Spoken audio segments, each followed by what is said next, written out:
नमस्कार विद्यार्थी मित्रो, आपलं स्वागत आहे माझ्या दिल का साज या यूट्यूब चॅनलवर। तुम्ही जर या चॅनलवर नवीन असाल तर लाल अक्षरात दिसणाऱ्या सबस्क्राइब या बटनावर क्लिक करा व त्यासमोर बेल आयकॉनमधील ऑल हे ऑप्शन सिलेक्ट करा, जेणेकरून सर्वात प्रथम तुम्हाला माझ्या नवीन येणाऱ्या व्हिडिओची माहिती मिळेल। धन्यवाद। नमस्कार, मी प्राध्यापक Shikalgar SR, Shri Chhatrapati Shivaji junior college Bhor. विद्यार्थी मित्रांनो, आज आपण इयत्ता 12वी पाठ्यपुस्तकातील पाठ क्रमांक 1 वेगवशता हा पाठ पाहणार आहोत। या पाठाचे लेखक आहेत प्राचार्य शिवाजीराव भोसले। आता आपण प्राचार्य शिवाजीराव भोसले यांचा परिचय करून घेऊया। नामवंत वक्ते, महाराष्ट्रातील सुप्रसिद्ध विचारवंत आणि व्यासंगी लेखक, देशात आणि विदेशात अनेक विषयावर त्यांनी व्याख्यानमाला गाजवल्या। पुणे येथील वसंत व्याख्यान मालिकेत सलग 28 वर्षे व्याख्याने दिली। कथा वक्तृत्वाची जागर खंड 1 व 2, यक्ष प्रश्न, मुक्तिगाथा महामानवाची, दीपस्तंभ, देशोदेशीचे दार्शनिक, हितगोष्टी इत्यादी त्यांचे ग्रंथ प्रकाशित झालेले आहेत। आता आपण या पाठाची मध्यवर्ती कल्पना पाहूया। या वैचारिक पाठात लेखकाने अतिवेगाच्या आहारी गेलेल्या माणसांच्या विकृतीवर नेमकेपणाने बोट ठेवले आहे। वेळ आणि श्रम वाचवण्यासाठी वाहनांची गरज लेखकालाही पटते, मात्र गरज नसताना खोट्या प्रतिष्ठेपायी कर्ज काढून वाहन खरेदी करण्याच्या वर्तमानकालीन मानसिकतेवर लेखकाने प्रकाश टाकला आहे। नको तितक्या वेगाने वाहने चालवून लोक अपघातांना निमंत्रण देतात। वेळ वाचवण्यासाठी माणसे वाहने वापरतात, परंतु माणसे वाचलेला वेळ पुन्हा वाहन चालवण्यामध्ये वाया घालवतात आणि प्रसंगी अपघात होतो। अफाट वेगाने वाहने चालवण्याच्या प्रवृत्तीमुळे वाहन चालकाच्या शरीर मनावर अनावश्यक ताण निर्माण होतो। त्यामुळे स्वतत्व स्वास्थ्य हिरावून घेणारा अनैसर्गिक वेग कमी करण्याबाबत लेखक शेवटी कशा प्रकारे इशारा देतात हे आपल्याला या पाठातून पाहायचं आहे। विद्यार्थी मित्रांनो, आता आपण या पाठातील महत्त्वाचे मुद्दे पाहूया। पहिला मुद्दा आहे आपले जीवन स्थिती आणि गती यात विभागले आहे। दुसरा मुद्दा आहे माणसात दुरावा निर्माण होतो, तो असह्य होऊ नये म्हणून वेगाचा आश्रय घेतला जातो। तिसरा मुद्दा भारतीय आणि अमेरिकन जीवनशैली। चौथा मुद्दा आहे वाढती स्पर्धा आणि वाहनांचा वापर। पाचवा मुद्दा आहे भरधाव वेगाने गाडी चालविण्यास औचित्य कुठले। आणि सहावा मुद्दा आहे रात्रीच्या प्रवासाची गरज। आणि सातवा मुद्दा भरधाव वेग, निसर्ग विरोधी वर्तन। आता आपण या पाठातील एका मुद्द्याचा परामर्श घेऊया। पहिला मुद्दा आहे आपले जीवन स्थिती आणि गती यात विभागले आहे। मित्रांनो, वेग हे गतीचे एक रूप आहे। आपले जीवन ही स्थिती आणि गती यात विभागलेले आहे। थांबणे, चालणे, धावणे असे हे जीवनचक्र फिरतच असते। आपल्या विचारांनाही गती असते, जिला आपण प्रगती म्हणतो। ही विचारांची गती असते। गतीला जेव्हा दिशा असते तेव्हाच ती प्रगती या संज्ञेला प्राप्त ठरते। दिशाविहीन गती ही अधोगती ठरते.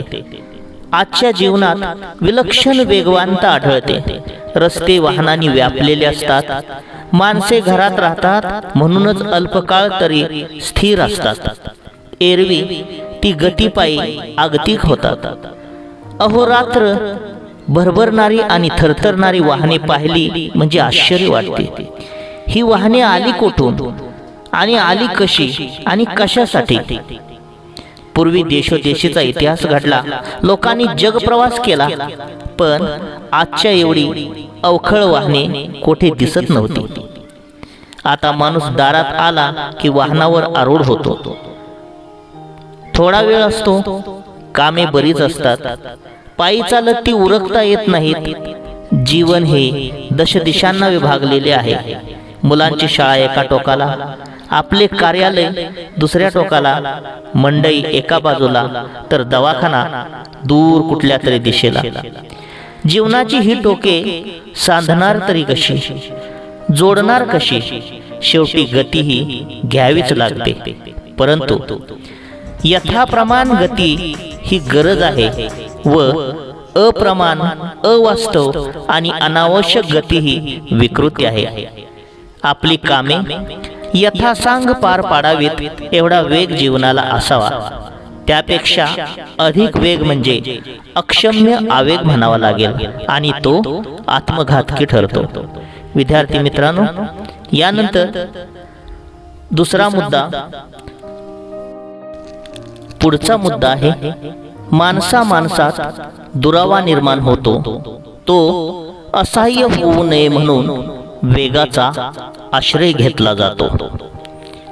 नोकरीमुळे, शिक्षणामुळे, उद्योग व्यापारामुळे किंवा अन्य कारणामुळे माणसा माणसात दुरावा निर्माण झालेला असतो.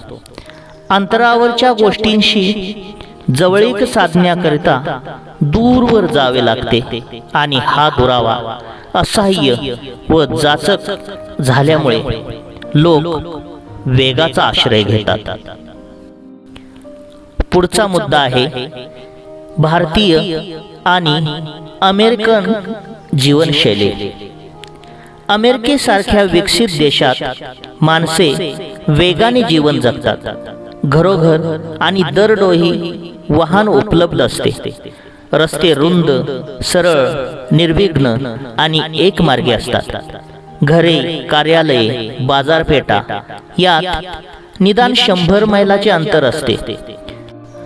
जवळच्या जवळ सर्व काही नसते आणि त्यामुळे त्यांना वेगाचा आश्रय घ्यावा लागतो. मात्र भारतीयांनी अमेरिकन जीवनशैली पत्करण्याचे कारण नाही. आपल्याकडे अंतरे कमी आहेत, माणसे खूप आहेत, कामे फारशी नाहीत, जीवनाची टोके सहज सांधता येतात. थोडी त्वरा करावी लागते, पण भरधाव वेगाने अंतर काटावे अशी स्थिती नसते.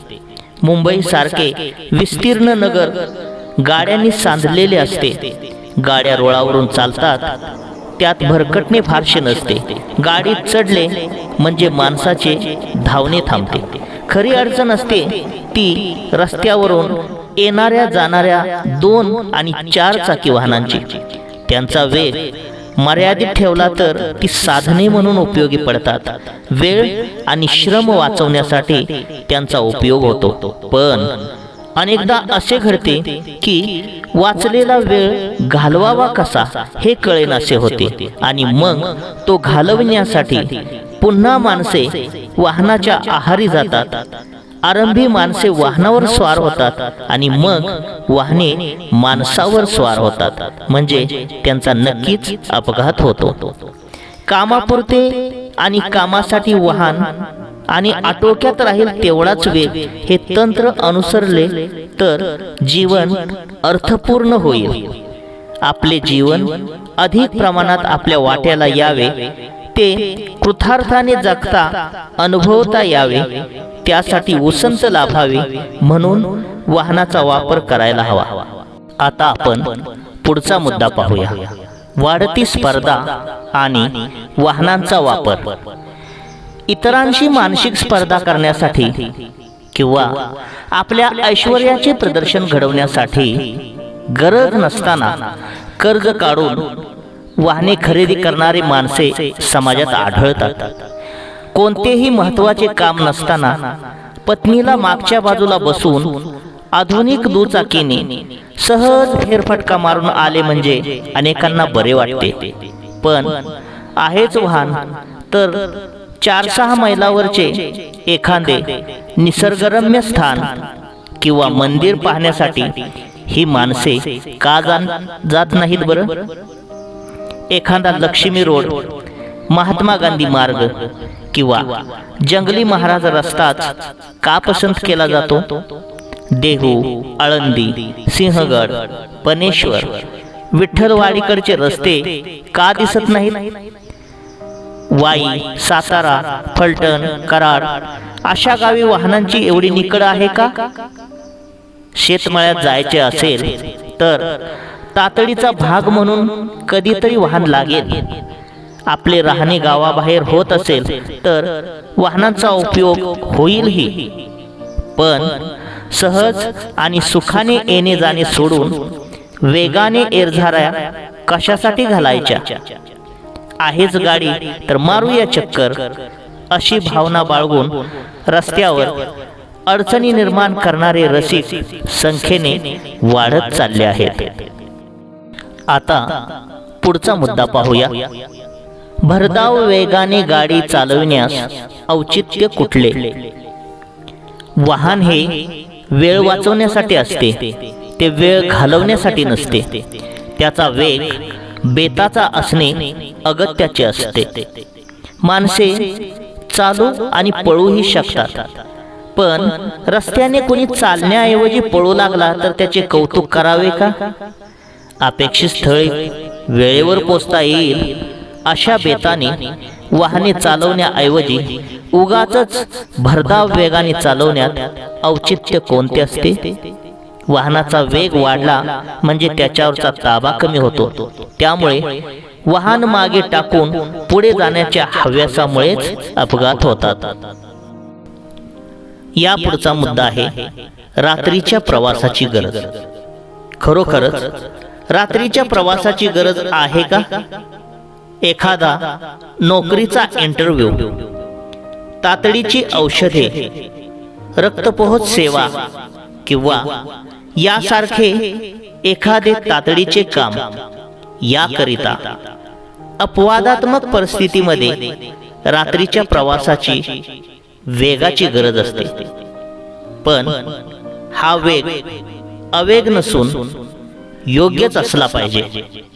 आणि खरोखरच रात्री भरधाव वेगाने प्रवास करून पार पाडावीत एवढी महत्त्वाची कामे दरवेळी असतात का? हाच एक मोठा प्रश्न आहे. यानंतर शेवटचा मुद्दा भरधाव वेग, निसर्ग विरोधी वर्तन.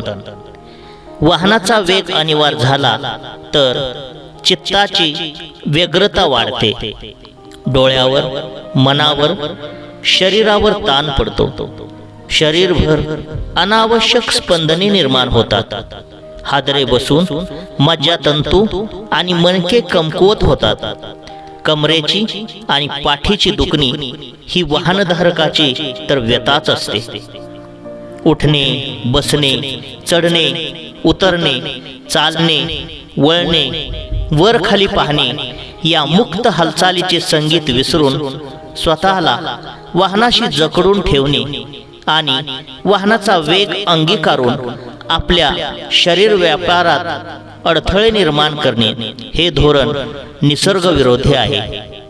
आरोग्याची हानी करणारे वाढता वेग म्हणजे ताण. जीवनातले ताण तणाव वाढवून पोहोचणार तरी कोठे आपण? आपले स्वतत्व आणि स्वस्थता हिरावून घेणारा अस्वाभाविक वेग कमी करणे हे आपले कर्तव्यच आहे. उगाच भावविवश होऊन वेगवश होऊ नये. अनाठायी वेगामुळे पोहोचण्यापूर्वीच अंत होण्याची शक्यता वाढते. आता आपण पाहणार आहोत अतिवेगाच्या आहारी जाण्याची कारणे. 1. वेळ थोडा असतो, कामे बरीच असतात. 2. जीवन दशदिशांना विभागलेले आहे. 3. वाचलेला वेळ कसा घालवायचा हे कळत नाही, म्हणून तो घालविण्यासाठी माणसे पुन्हा वाहनावर स्वार होतात.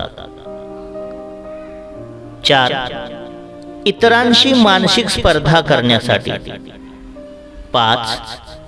ऐश्वर्याचे प्रदर्शन घडविण्यासाठी. पुढे दिशाविहीन गती ही अधोगती.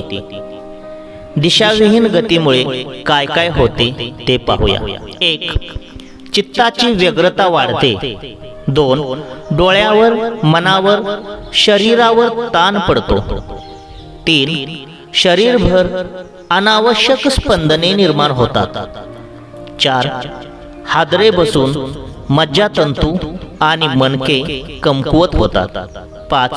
उठणे, बसणे, उतरणे, चढणे या मुक्त हालचालीचे संगीत विसरून आपण स्वतःला वाहनाशी जकडून ठेवल्याने आरोग्याची हानी होते. विद्यार्थी मित्रांनो, हा पाठ आपल्याला समजला असेल अशी आशा करतो. जय हिंद, जय भारती.